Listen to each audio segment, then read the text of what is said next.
അസ്സലാമലൈക്കും. റഫാസ് കിച്ചൻ ടൂറിലേക്ക് എല്ലാവർക്കും സ്വാഗതം. ഇന്ന് ഞാൻ ഇവിടെ തയ്യാറാക്കാൻ പോകുന്നത് തമിഴ്നാടൻ സ്പെഷ്യൽ ഡിഷാണ്, അതായത് ബീഫ് കൊത്തു പൊറോട്ട. നമുക്ക് എല്ലാവർക്കും പ്രിയപ്പെട്ടൊരു ഫുഡാണിത്. അപ്പം നമുക്കതെങ്ങനെ തയ്യാറാക്കുന്നതെന്ന് നോക്കാം. അതിനു വേണ്ടിയിട്ട് ഞാനിവിടെ ബീഫ് കറി വെക്കുന്നുണ്ട്, പൊറോട്ടയും അടിക്കുന്നുണ്ട്. കൊത്തു പൊറോട്ട തയ്യാറാക്കാൻ വേണ്ടിയിട്ട് ഞാനിവിടെ കുറച്ച് വെജിറ്റബിൾസ് എടുത്തിട്ടുണ്ട്. ഇതിന് നമുക്ക് ചെറുതായിട്ടൊന്ന് കട്ട് ചെയ്തെടുക്കാം. നമ്മൾക്ക് ഇഷ്ടമുള്ള രീതിയിൽ കട്ട് ചെയ്തെടുക്കാം. അതിനുവേണ്ടി ഞാനൊരു പാൻ അടുപ്പിലോട്ട് വെച്ചിട്ടുണ്ട്. അതിലേക്ക് നമ്മൾക്ക് 1 സ്പൂൺ വെളിച്ചെണ്ണ ഒഴിച്ചു കൊടുക്കാം. അധികം എണ്ണയുടെ ഒന്നും ആവശ്യമില്ല, നമ്മളെ ഇറച്ചിയിലൊക്കെ ഒരുപാട് എണ്ണയൊക്കെ ചേർത്തിട്ടുണ്ട്. അതുകൊണ്ട് ഇനി വെജിറ്റബിൾസ് ഓരോന്നായിട്ടിട്ട് നമുക്കൊന്ന് സോട്ട് ചെയ്തെടുക്കാം. ആദ്യം നമുക്ക് അരിഞ്ഞു വെച്ചിരുന്ന സവാള ഇട്ട് കൊടുക്കാം. ഇനി അതിലേക്ക് 1 നുള്ളി ഉപ്പിട്ട് കൊടുത്തൊന്നും വഴട്ടാം. നമ്മൾ ഇടുന്ന വെജിറ്റബിൾസ് ഒക്കെ കൂടുതൽ വഴട്ടണ്ട. സവാള ചെറുതായിട്ടൊന്ന് വാടി വന്നിട്ടുണ്ട്. നമുക്ക് ബാക്കിയുള്ള വെജിറ്റബിൾസ് കൂടെ ഒന്ന് ഇട്ട് കൊടുക്കാം. നമ്മൾ എടുത്തു വെച്ചിരുന്ന ക്യാബേജ്, ക്യാപ്സിക്കം, തക്കാളി ഇതിലേക്കൊന്ന് ഇട്ട് കൊടുക്കാം. ഇനി നമുക്ക് ഈ വെജിറ്റബിൾസ് എല്ലാം കൂടെ ഒന്ന് സോട്ട് ചെയ്തെടുക്കാം. കൂടുതൽ വാടി പോവണ്ട.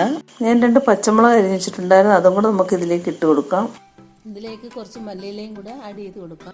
ഇനി നമുക്ക് ഈ വെജിറ്റബിൾസ് എല്ലാം കൂടെ ഒന്ന് ചെറിയ തീയിലിട്ടിട്ട് ഒന്ന് സോട്ട് ചെയ്തെടുക്കാം. ഇത് സോട്ടാവുന്ന സമയം കൊണ്ട് ഇതൊന്ന് ചെറുതായിട്ട് കട്ട് ചെയ്തെടുക്കാം. ഞാൻ ഇതിനു വേണ്ടി 4 പൊറോട്ട എടുത്തിട്ടുണ്ട്. ഇതുപോലെ ഞാൻ കട്ട് ചെയ്ത് വെച്ചിട്ടുണ്ട്. നമ്മൾ സോട്ട് ചെയ്യാൻ വെച്ചിരുന്ന വെജിറ്റബിൾസ് ഒരു ചെറുതായിട്ട് സോട്ടായിട്ടുണ്ട്. നമുക്കതിലേക്ക് നമ്മൾ കട്ട് ചെയ്ത് വെച്ചിരുന്ന പൊറോട്ട ഇട്ട് കൊടുക്കാം. നമുക്ക് നന്നായിട്ടൊന്ന് മിക്സ് ചെയ്ത് കൊടുക്കാം. ഞാൻ ഇതിലേക്ക് 1 സ്പൂൺ കുരുമുളക് പൊടി ഇട്ട് കൊടുക്കുന്നുണ്ട്. എരി കുറവ് വേണ്ടവർക്ക് ഇതിൽ 1/2 സ്പൂൺ ഇട്ട് കൊടുത്താൽ മതി.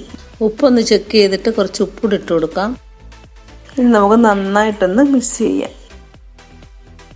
ഇത് നല്ല മിക്സായി വന്നിട്ടുണ്ട്. നമുക്ക് സൈഡിലേക്ക് ഇതൊന്ന് മാറ്റി കൊടുത്തതിന് ശേഷം അതിലേക്ക് ഇച്ചിരി വെളിച്ചെണ്ണ ഒഴിച്ചു കൊടുക്കാം.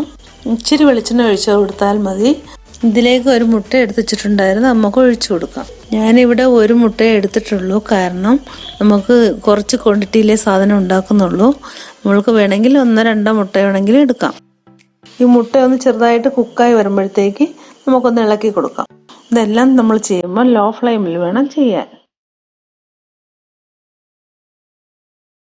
ഇത് നമുക്ക് എല്ലാം കൂടി ഒന്ന് നന്നായി മിക്സ് ചെയ്യാം.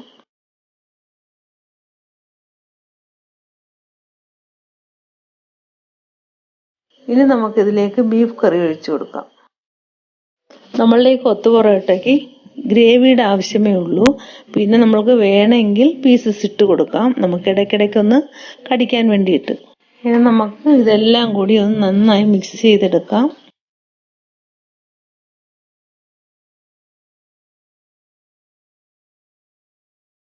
ഇനി നന്നായിട്ടൊന്ന് മിക്സ് ആവേണ്ട താമസമേ ഉള്ളൂ നമ്മളുടെ കൊത്തു പൊറോട്ട തയ്യാറാവാൻ. ഇതുപോലെ നമ്മളുടെ ഈ കൊത്തു പൊറോട്ട എന്ന് പേരുണ്ടല്ലോ, ഇതുപോലെ നമുക്കൊന്ന് ചെറുതായിട്ടൊന്ന് കൊത്തി കൊടുക്കാം. ഇത് കാണുമ്പം തന്നെ നമുക്ക് ഇതിന്റെ ടേസ്റ്റ് എത്രത്തോളം ഉണ്ടെന്ന് മനസ്സിലാക്കാൻ പറ്റും. അപ്പൊ നമ്മുടെ കൊത്തു പൊറോട്ട തയ്യാറായിട്ടുണ്ട്. നമുക്ക് പ്ലേറ്റിലേക്ക് സെർവ് ചെയ്യാം. അപ്പോൾ ഇതെല്ലാവരും ഒന്ന് ട്രൈ ചെയ്ത് നോക്കണം. ട്രൈ ചെയ്തിട്ട് കമന്റ് ബോക്സിൽ ഇടുക. റഫാസ് കിച്ചൻ ടൂർ ആദ്യമായി കാണുന്നവരുണ്ടെങ്കിൽ ഒന്ന് സബ്സ്ക്രൈബ് ചെയ്തേക്കണേ. ലൈക്കും ഷെയറും കമന്റും കൂടെ ഒന്ന് കൊടുത്തേക്കണേ. അപ്പോൾ ഇൻഷാ അല്ലാഹ് ഇനി അടുത്തൊരു ദിവസം നല്ലൊരു ഡിഷുമായി കാണാം. അസ്സലാമു അലൈക്കും.